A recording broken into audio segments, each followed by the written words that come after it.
powerful finance ministers and central bankers are in Sydney tonight ahead of the first meeting leading into the G20 summit in Brisbane in November. Finance nerds around the country are so excited with this. They have got their cool socks out, all of them. Our Treasurer Joe Kochie will play host as G20 president and rub shoulders with the key economic leaders of the world. We should call you Mr. President this morning, Joe. Well, I am a Republican, so, but no, that wouldn't work. Why is it so important to have these world figures in our backyard?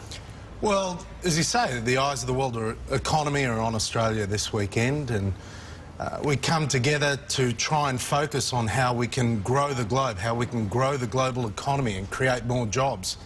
And it sounds like a lot of words, but it really does have an impact on everyday Australians. We will be discussing how the US is going with its own economy and the impact on the Australian dollar. We'll be focusing on whether digital companies should pay tax and how we can get them to pay tax in countries like Australia. And we'll be focusing on infrastructure and how we can get new private investment into infrastructure that builds our roads, our railways, our airports, because at the moment the whole world needs new infrastructure. Governments have run out of money. Right. And so the question is, where is this infrastructure going to come from that's going to drive the global economy? Okay, so I've been grizzling about the fact that companies like Apple sell a hell of a lot of goods here and pay no tax. So to Australia to build schools and roads, you discuss those sorts of things. This is where pay a fair amount of tax here. This is where the rubber hits the road on those issues. Okay. This is where...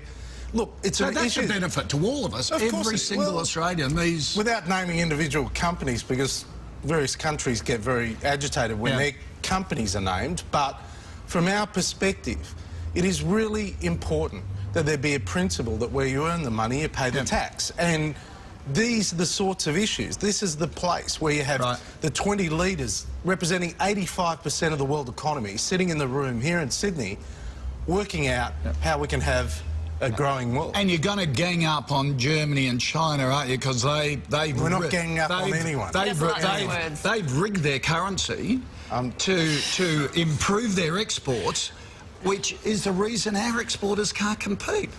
We're not ganging up on anyone. We're not ganging up on anyone. There's no rigging? There's no he doesn't like that ganging up on anyone. No. We are going to work together to focus on, you know, clearer rules, greater cooperation. And I know that sounds like words, but, you know, you've got to bring everyone with important. you. There's no chairman at the table who can make a decision and everyone has to follow. You need everyone to agree, and you need 20 people in the room to agree, and that's proving, you know, an interesting challenge. Persuasion. Can imagine. Yeah, if only I could bring you into the room. I don't know whether that's such a good idea. On reflection, I'm not sure it's a good idea either. Think about that just for a second. OK, changing topic now. Everyone's talking about the changes to Medicare, the proposed changes to Medicare. One of the suggestions, obviously, charging Aussies to go to the doctor. Do you support this, the $6 charge? Well, the starting point is, if our health and welfare and education systems stay exactly the same, Australia is going to run out of money to pay for them. And we'll either have to have a massive increase in taxes, and that means fewer jobs at the end of the day, or we're going to have to look at ways that we can restructure the system to make it sustainable.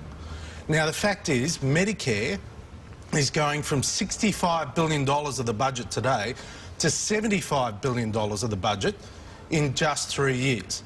Now, that's the equivalent of imposing, effectively, half a carbon tax to a full carbon tax just to pay for the growth in Medicare. Just Medicare. For example, the age pension.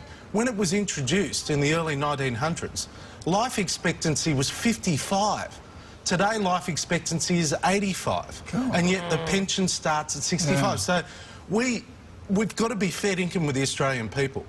If nothing happens, we will never get back into surplus, we'll never pay off debt. Debt will keep going to $667 billion. Now we've got to be open and honest and say, as we've always been, these things, if we want to keep just our quality of life, not improve our quality of life, just to maintain our quality of life, we're going to have to all work together to make these things sustainable. OK, so tough budget coming up in May. It's not about tough.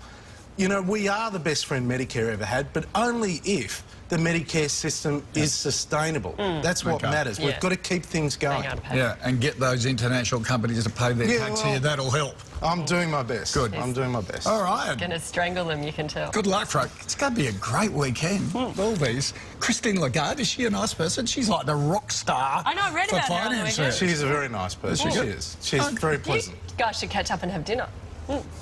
I'm not going there. I don't. Joe cooked a dinner the other night. He did. He brought out Not his for a best bolognese. publication. Don't. Bit of pork and veal, lemon. No, we won't go there. No. No, if anyone knows my cooking skills, thankfully they won't believe It that. was cheese on toast. All right, see you, mate. Have a good weekend. Sunrise has its own rhino as part of the Taronga Wild Rhinos and South African Tourism campaign to raise money for rhino.